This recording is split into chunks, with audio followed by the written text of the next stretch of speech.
Let's see what happens on page 69.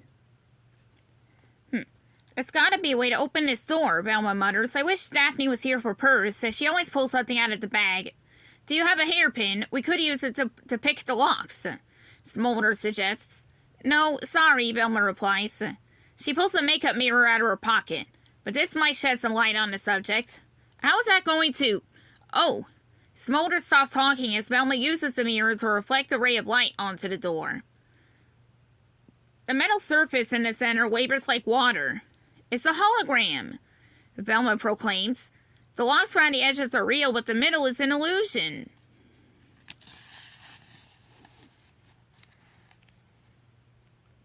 Before Max Smolder can say a word, Velma walks through the metal door like a ghost. She pokes her head out a moment later and grins at Smolder's astonished expression. What, you never seen a disappearing act before? It's all done with mirrors, Velma exclaims. Come inside, you gotta see this. Smolder steps through the door and into a room crammed with electronic equipment. It's a TV control room, Smolder says. Yes, and the Y-Files cruise is the only TV crew on board the ship, Velma observes. She gives Smolder a suspicious look. Don't look at me like that. This stuff doesn't belong to my show, Smolder protests. Suddenly, the sea ghost appears in front of Velma and Smolder and threatens them with its trident.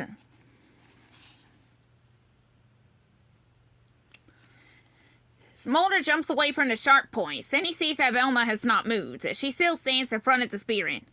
Velma, no! Smolder shouts as he watches her deliberately step toward the barbs of the trident. Velma walks through the phantom as if it is a cloud. It's another hologram, see? Velma grins and swipes her arms through the ghost. She points to one of the TV monitors on the wall. Look, you and I are on the monitor, but the ghost isn't. Smolder studies the control board for a moment and flips a switch. The specter disappears. He presses another button and the ghost appears on the other side of the room. Great CGI work, Smolder exclaims. Thanks, the voice replies. I specialize in computer-generated imagery. Suddenly, a young man appears in the room with Velma and Smolder. He wears the Y-Files t-shirt and rushes over to shake Smolder's hand.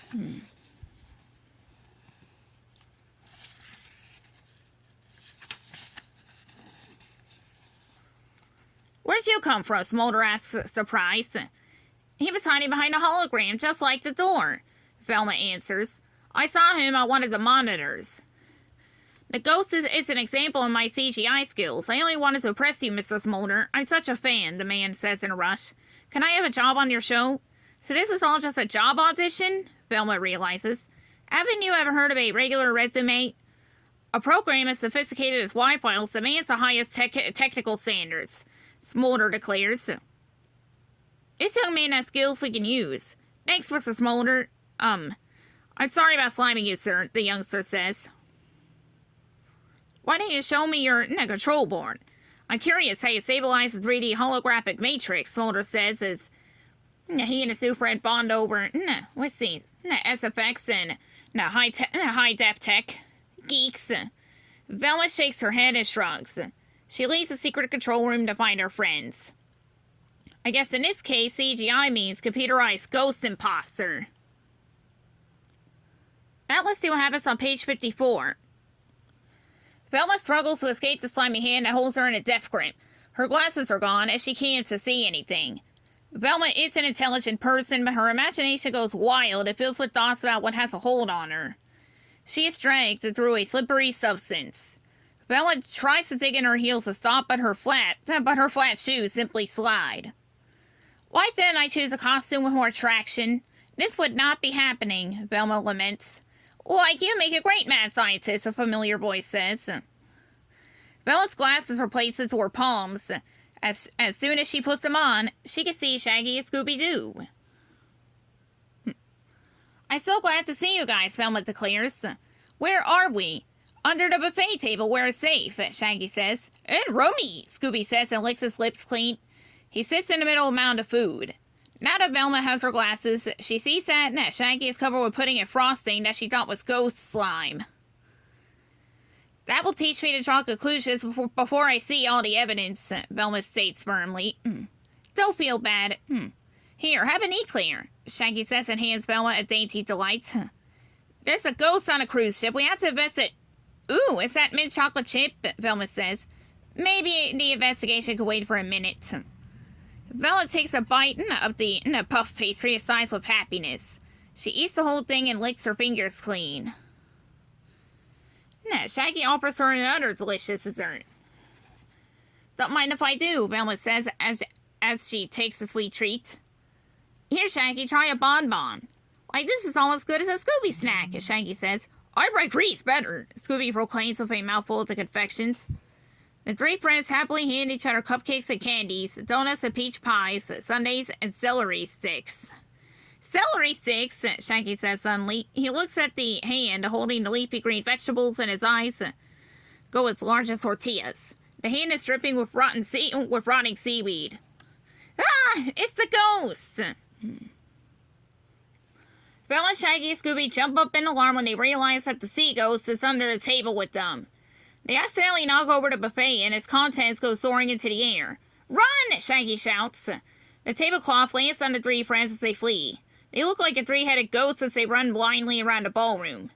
Bonk! They smack into a dining table. Thud! They stumble over a set of chairs. Like who's driving? Shaggy asks. Not me, Bella replies. Rot-ree! As Scooby says. Suddenly his feet catch into the flapping tablecloth. He trips, and they all begin to fall. Ruh-roh! We're doomed, Shaggy moans. The ghost will catch us for sure. The friends tumble forward, tangled in the tablecloth. But instead of falling flat, they begin to roll. From the outside, they look like a giant snowball. From the inside, it's like being in the spin cycle of a washing machine. Like I'm going to regret eating all those desserts, Shaggy moans as he turns over and over. The sphere rumbles right toward the sea ghost. Now it's the specter's turn to run, but there is no escape. The giant ball slams into the scary spook. The impact knocks the mask off the ghost as rolls the tablecloth off of Velma, Shaggy, and Scooby's heads. Hey, I still have my glasses, Velma says as the tablecloth lands around her. She looks at the ghost. Hey, the ghost is a fake. The man in the ghost costume tries to run, but Velma grabs the trident and trips him with it. She stands over him with the tablecloth twisted around her body like a toga. Great Neptune, Fred gasps as he and Daphne run into the ballroom. Velma, you look like a sea god. Goddess. You solved the mystery of the sea ghost, Daphne exclaims. Not quite, Velma says. She points the trident at the man at her feet. Explain yourself. I just wanted to win the costume contest, the man confesses. I didn't mean to hurt anybody. He would have gotten away with it too, but had it been for Velma, Shaggy, and Scooby, Daphne says. Next contest, try not to go overboard, Velma suggests. That's the very end of all of Velma's path so far.